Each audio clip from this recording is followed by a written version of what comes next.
신앙 고백하겠습니다.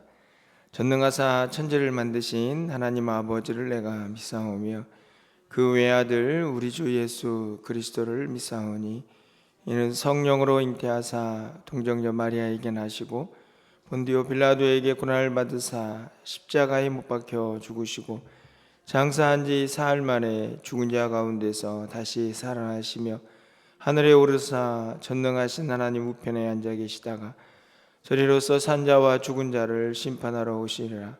성령을 믿사오며 거룩한 공예와 성도가 서로 교통하는 것과 죄를 사하여 주시는 것과 몸이 다시 사는 것과 영원히 사는 것을 믿사옵나이다. 아멘. 우리 찬송가 38장 예수 우리 왕이여 찬양드립니다. 38장입니다.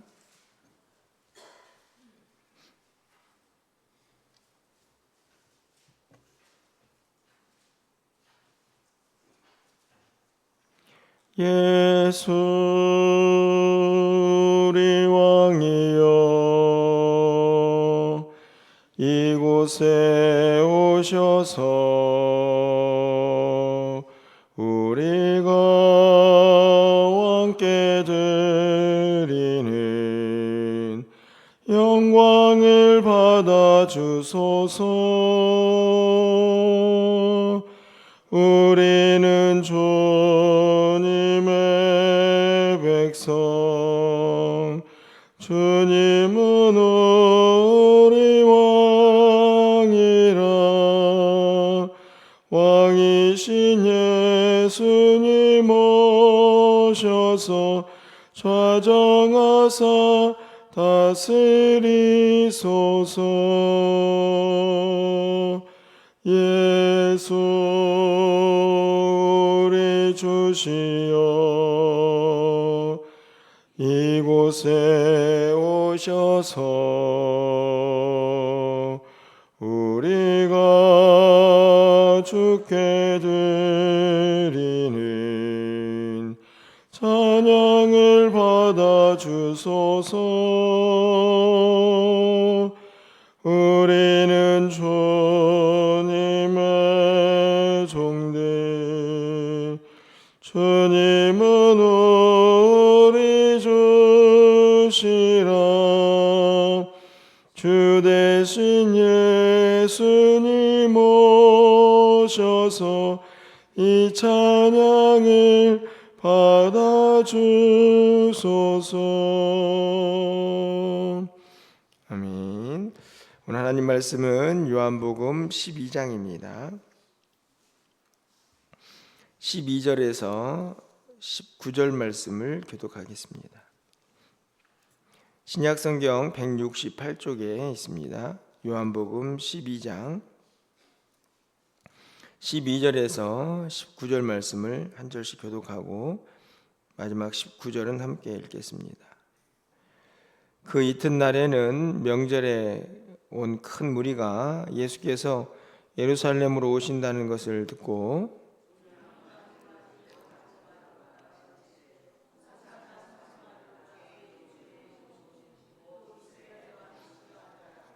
예수는 한 어린 나귀를 보고 타시니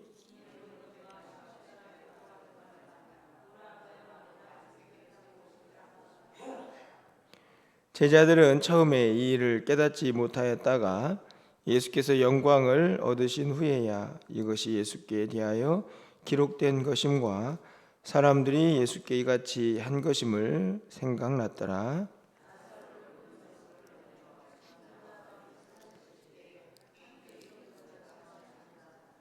이에 무리가 예수를 맞음은 이 표적 행하심을 들었음이로라. 바리새인들이 서로 말하되 볼지어다 너희 하는 일이 쓸데없다. 보라 온 세상이 그를 따르는도다 아니라. 아멘. 오늘 본문은 예수님께서 드디어 이제 예루살렘으로 입성하는 그런 모습이 기록이 되어 있습니다. 우리가 너무나 잘 알고 있는 그런 말씀이기도 하고 또 우리가 이 백성들의 이 예수님을 맞이하는 반응을 통해서 또 우리의 모습을 보기도 하는 그런 말씀이기도 한데요. 오늘 예수님께서 예루살렘으로 입성하시는 이 말씀을 통해서 이 요한복음은 또 우리에게 무엇을 말씀하고 있는가 하는 것을 함께 묵상하고 또 기도하는 시간을 가지려고 합니다. 입성하시는 이 풍경이라고 해야 될까요? 그 모습을 백성들의 반응에서 먼저 살펴보게 되면 12절에 이렇게 기록이 되어 있습니다. 그 이튿날에는 명절에 온 큰 무리가 예수께서 예루살렘으로 오신다는 것을 듣고 이렇게 되어 있는데, 여기서 말하는 이제 명절은 예수님과 연관되어 있는 유월절이라는 사실을 우리가 잘 알고 있습니다.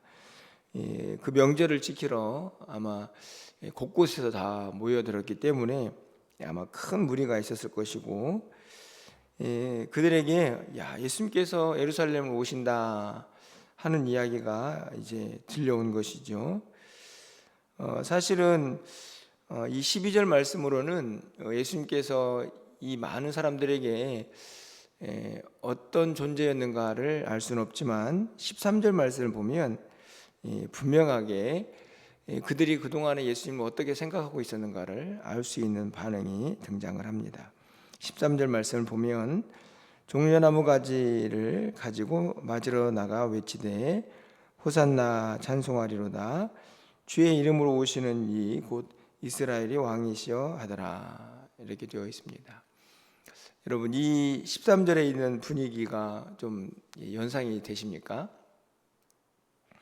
명절에 사람들이 많이 모여 있는데 예수님께서 예루살렘으로 이제 들어가시니까 사람들이 종려나무 가지를 꺾고 또 그것을 이제 가지고 호산나 이렇게 찬송을 하고, 이 호산나라는 말은 이제 우리를 구원하소서 이런 의미를 갖습니다.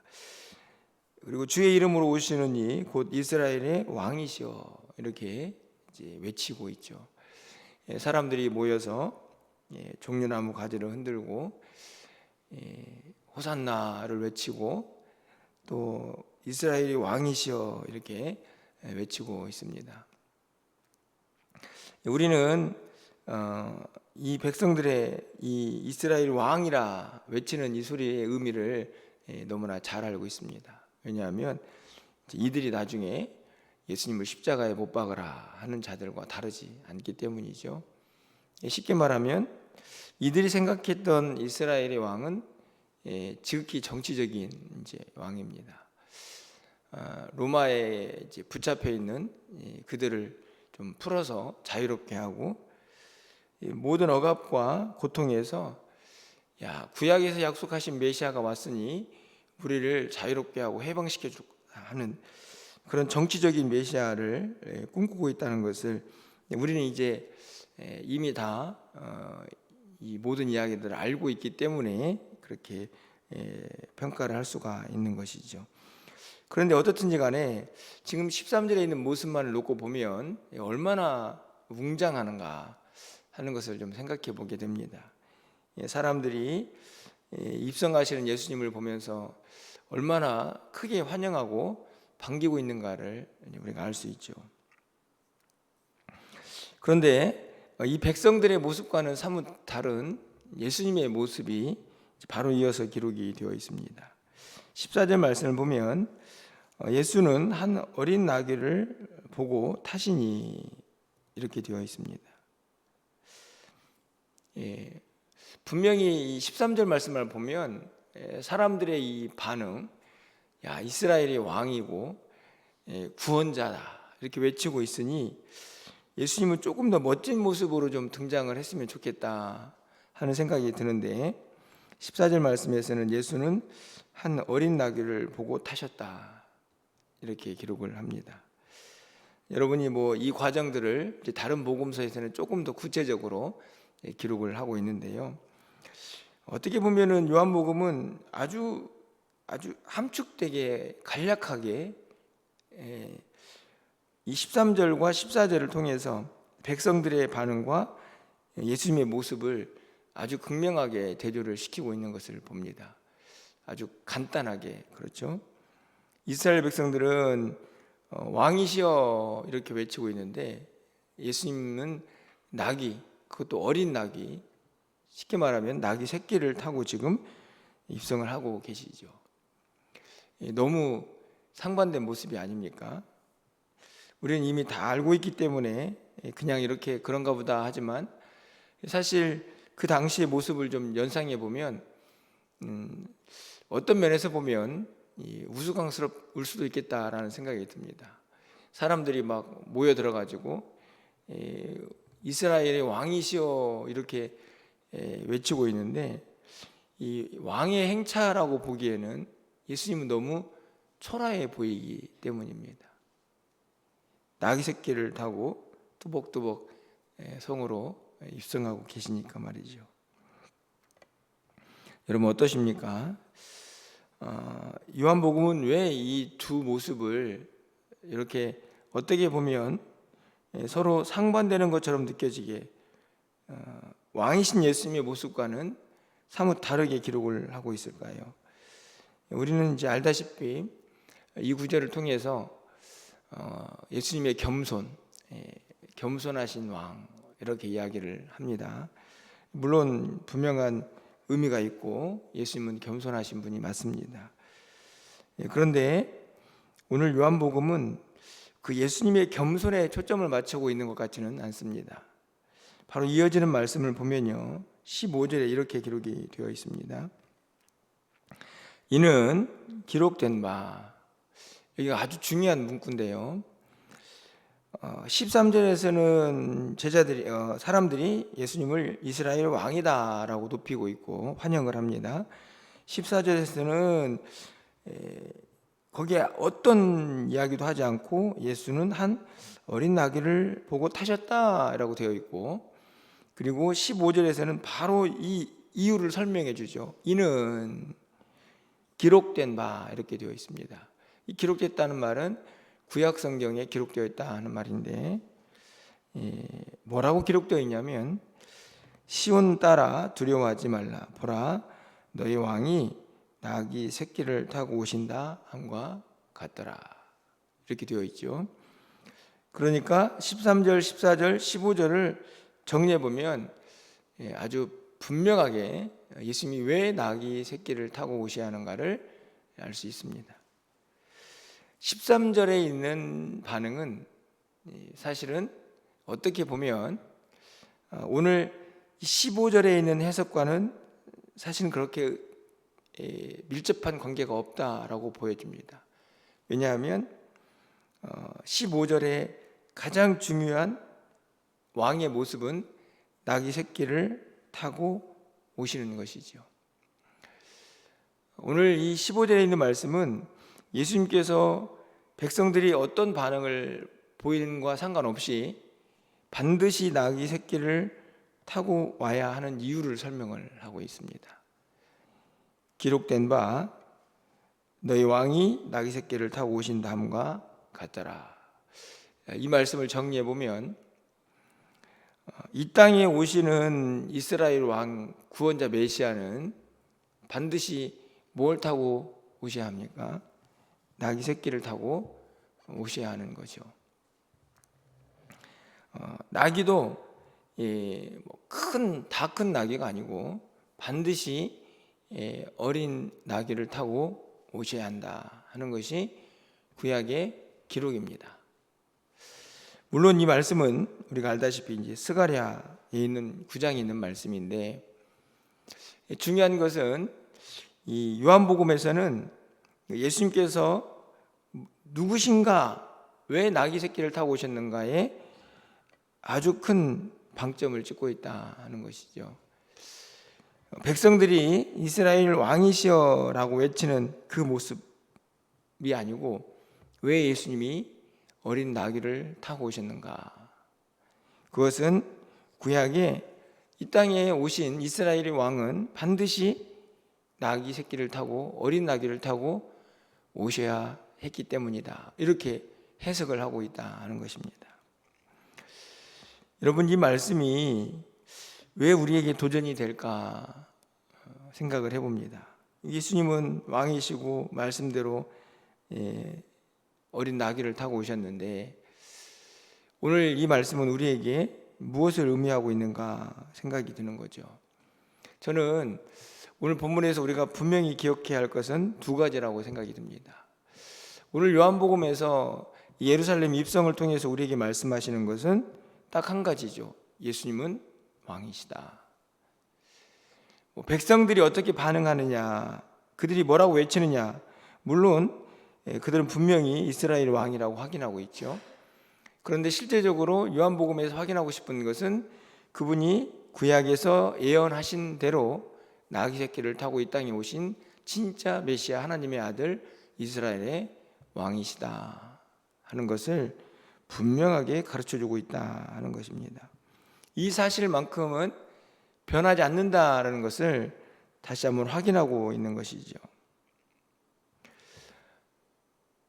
이스라엘 백성들이 왕이다라고 외치는 그 화려한 모습 속에 조금은 초라해 보이는 예수님의 그 입성의 장면은 이스라엘 백성들의 반응과 예수님의 초라한 모습, 그것이 아무리 상반되어도 중요하지 않습니다. 왜냐하면 왕은 반드시 나귀 새끼, 어린 나귀를 타고 와야 하기 때문이죠. 제가 이 말씀을 계속 강조드리는 이유는 저는 우리의 삶도 마찬가지라고 생각이 듭니다. 어떻게 보면은요, 우리가 이 땅을 살아가는 동안에 내 생각과 또 내 여러 가지 환경, 상황, 그것과 말씀이 잘 맞지 않을 때도 있습니다. 마치 왕이신 예수님이 왜 하필 나귀 새끼야? 왜 어린 나귀를 타고 오셔야 하지?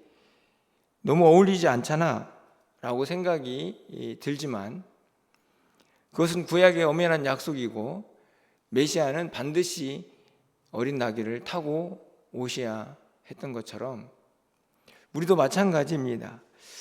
말씀이 좀 이해가 되지 않고 내가 왜 이렇게 살아야 돼? 라고 생각이 들 수도 있지만, 우리는 하나님의 택한 백성이고 말씀이 그렇게 살라고 우리에게 요구한다면 우리는 마땅히 그렇게 살아야 할 존재라 하는 것이죠. 예수님이 왜 나귀를 타셨습니까? 묻는다면 이유는 딱 한 가지입니다. 왕이니까. 그 왕이 구약에 어린 나귀를 타고 오셔야 한다고 밝히고 있으니까 말씀을 그대로 이루신 것이죠. 반드시 왕은 어린 나귀를 타고 와야 합니다. 큰 나귀, 멋진 말 다 필요 없습니다. 말씀하신 대로 와야 그분이 진짜 메시아인 거죠. 저는 우리에게도 반드시 적용되는 말씀이라고 생각이 듭니다. 우리가 어떻게 얼마나 화려하게 살고 얼마나 이 땅에서 멋지게 사느냐, 굉장히 죄송하지만 별 의미 없습니다. 정말 말씀대로 살고 있는가? 야, 이거 나랑 잘 어울리는 말씀 아닌 것 같은데 내가 이렇게 살 수 있을까 생각되는 말씀일지라도, 말씀이라면, 내가 하나님의 택한 백성이라면 우리는 그 말씀대로 살아야 할 그런 존재라 하는 것을 저는 오늘 예수님의 예루살렘 입성이 분명하게 보여주고 있다라고 생각이 듭니다. 예수님은 왕이시죠. 그분은 왕으로 오셨는데 이상하게도 어린 나귀를 타고 초라하게 입성을 하십니다. 물론 겸손의 왕으로 우리가 이해할 수 있지만 더 중요한 것은 그분이 왕이시라는 사실, 구약에서 약속하신 메시아라는 사실이죠. 요한복음은 정확히 예수님이 왕이라는 사실 하나에만 초점을 맞추고 있습니다. 16절 말씀을 가서 보시면 요한복음의 독특한 기록 방식이라고 말씀을 드렸는데, 또 이 사건을 다 마치 알고 있는 것처럼 해석을 하죠.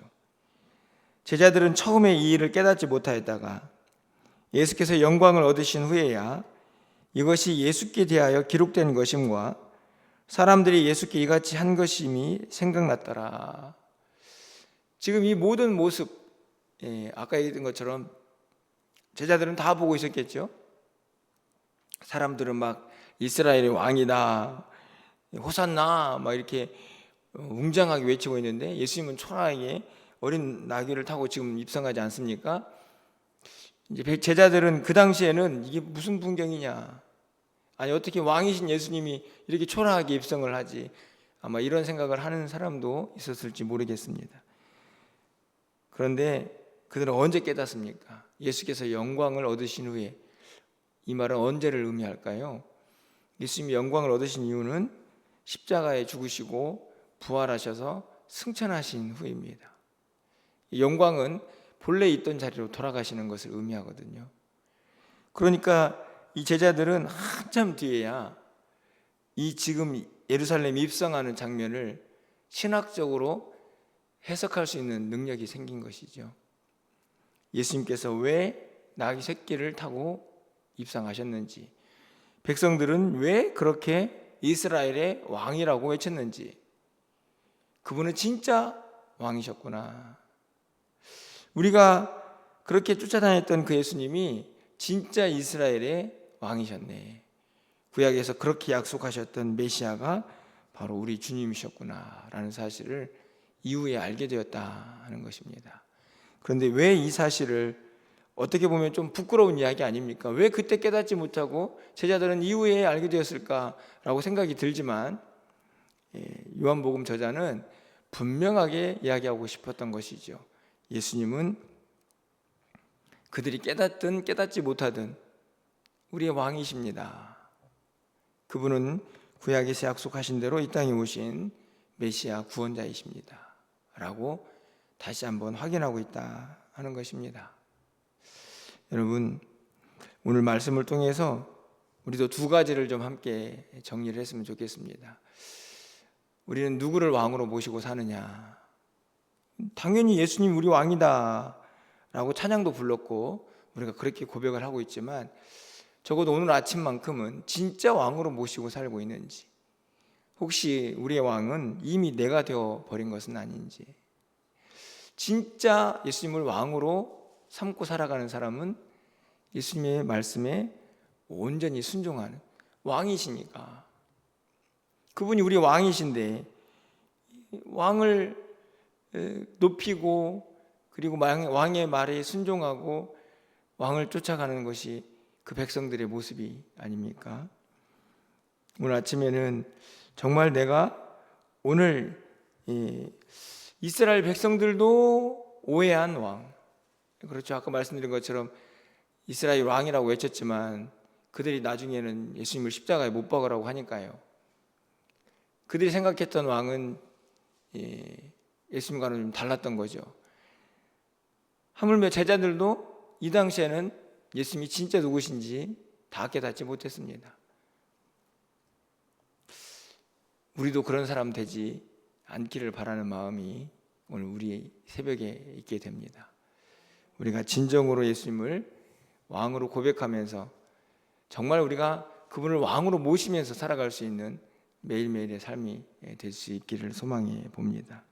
그리고 그 주님을 따라가는 동안에 내 생각과 내 마음과 내 뜻과는 잘 어울리지 않네, 내가 왜 이렇게 살아야지라는 생각이 들어도 말씀이라면 또 그렇게 살아야 하는 것이 우리의 의무인 것을 다시 한번 깨달으시고, 초라해 보여도 구약에 있는 말씀이고 그분이 왕이시기 때문에 나귀를 타야 하셨던 것처럼 우리가 그렇게 살아야 할 이유는 우리가 하나님의 백성이고 그리스도인이고 성도이기 때문인 것을 다시 한번 기억하시면서 오늘 또 왕 대신 주님을 모시고 말씀에 순종하며 하나님의 뜻대로 살아갈 수 있는 한날의 삶이 되시기를 주님의 이름으로 간절히 축원을 드립니다. 기도하겠습니다. 사랑의 하나님, 요한복음은 예수님께서 예루살렘에 입성하시는 이 모습을 통해 분명한 사실 한 가지를 절대로 잊지 말라고 가르쳐 줍니다. 그분은 우리의 왕이시라, 우리의 구원자이시며 그분은 구약에서 그토록 약속하셨던 메시아인 것을 분명히 깨닫도록 우리에게 말씀하고 있습니다. 우리가 이미 예수님을 믿고 있는데 그분을 우리의 왕으로 삼고 주님을 따르고 있는지 다시 한번 돌아보는 이 아침이 되게 하여 주시옵소서.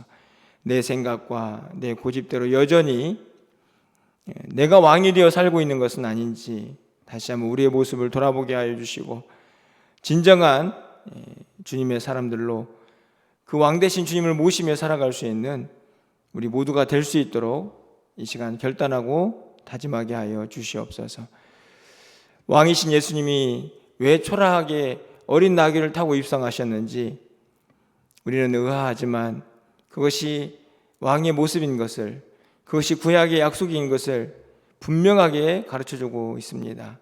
우리도 이 땅을 살아가는 동안에 우리가 왜 그렇게 살아야 하는지 의문이 들 때도 있고, 때로는 우리의 생각으로 이해가 되지 않을 수도 있지만 하나님 말씀에게 아멘하고 순종하며 살아갈 수 있는, 우리가 그리스도인이고 하나님의 택한 백성들이기에 말씀대로 살아야 한다는 분명한 소명을 가지고 이 땅을 살아가는 우리 모두가 되게 하여 주시옵소서.